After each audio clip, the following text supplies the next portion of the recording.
One of the amazing things about the nighttime is that the nighttime is very special whether you're a believer or not.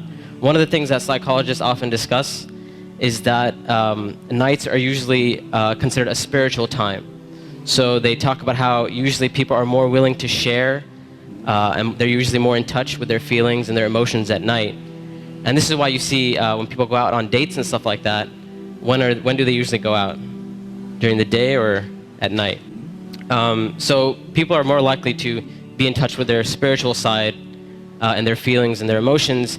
And what Islam does is that it takes advantage of this time. So while other people are busy doing other things, a believer takes that spiritual time and they take that emotional time and they devote it to their Lord. And one of the things that the scholars often talk about is that the night is a testimony of a person's love. So whatever a person loves, you'll see that they'll usually devote their night to that. So if a person's only concern in life is to have fun and party and maximize pleasure, they'll spend their night trying to do that. If a person's concern is their afterlife and their love for Allah, then they'll spend their night in concern about their akhirah. And they'll spend their night devoted to Allah Azza wa Jal. As Allah Azza wa said, وَالَّذِينَ آمَنُوا أَشَدُّ حُبًّا لِلَّهِ. That those who believe, they're stronger in their love for Allah Azza wa Jal. It's no secret, it's no surprise that our ummah today, our nation today, is not doing too well. And I hate to be negative, I hate to be negative about issues, but this is just a reality. And the point isn't for us to become depressed and say we're a goner and there's nothing we can do. The point is, how do we bring ourselves out of this situation, and how do we become like the companions radiallahu ta'ala anhum? And this is why one of the things that is often said by the classical scholars and even scholars of our time is that if we want to rectify this ummah, if we really, really care about this ummah, we really want to change this ummah, then we will not be able to do it except that which changed the beginning of this ummah. Meaning, if we really care, we really want the ummah to progress. Now, we're Muslims living in the West and we care about Muslims in America, and we really want Muslims to be in a better state. Then we have to look at the sunnah of the Prophet ﷺ and how the companions did it. And it is in that we're going to find our ummah come to life.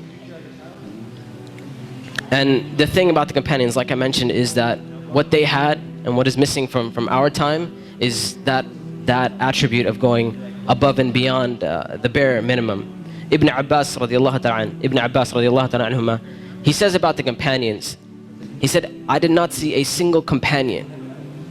He said, I did not see a single companion except that they would take something from the night. Meaning they would pray some type of qiyam al-layl. And one of the most oft questions I get from young people is, you know what, my iman is just not doing too well. Like, I have a dip in my iman and I just don't feel it anymore. Or a lot of times people who start practicing Islam, they'll have this iman high and they're doing really, really well, and then a time will come where they'll be like, it just doesn't feel the same anymore.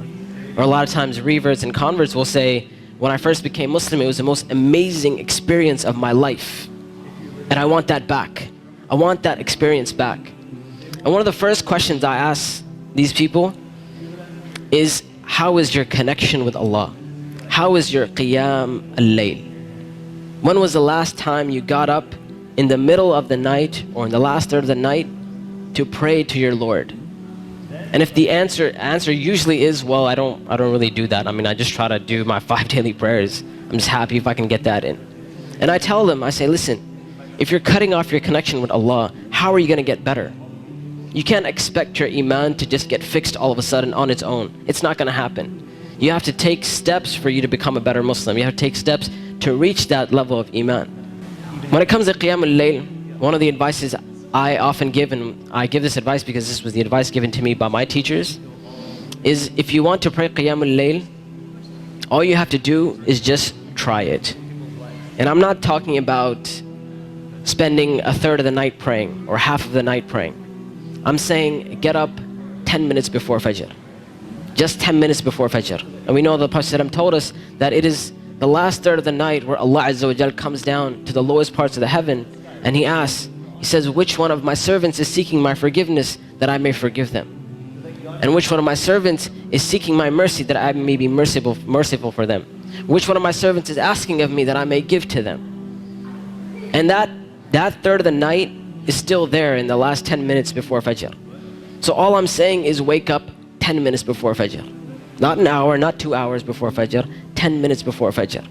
And try and pray Qiyamul Layl. And experience this amazing spiritual nature that Allah Azza wa Jal has given us. This blessing that Allah Azza wa Jal has given us. And when you get up in the night, number one, you'll see your heart transform. You'll feel your heart unlike you've ever felt it before.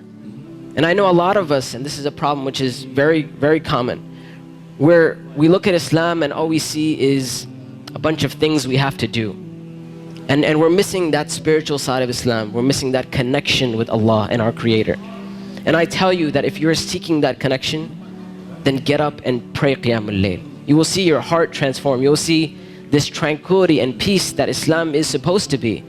You know, people talk about Islam means peace and all that kind of stuff. If you really want to experience that, get up in that last third of the night. Get up for 10 minutes and you will see that peace and tranquility descend upon you.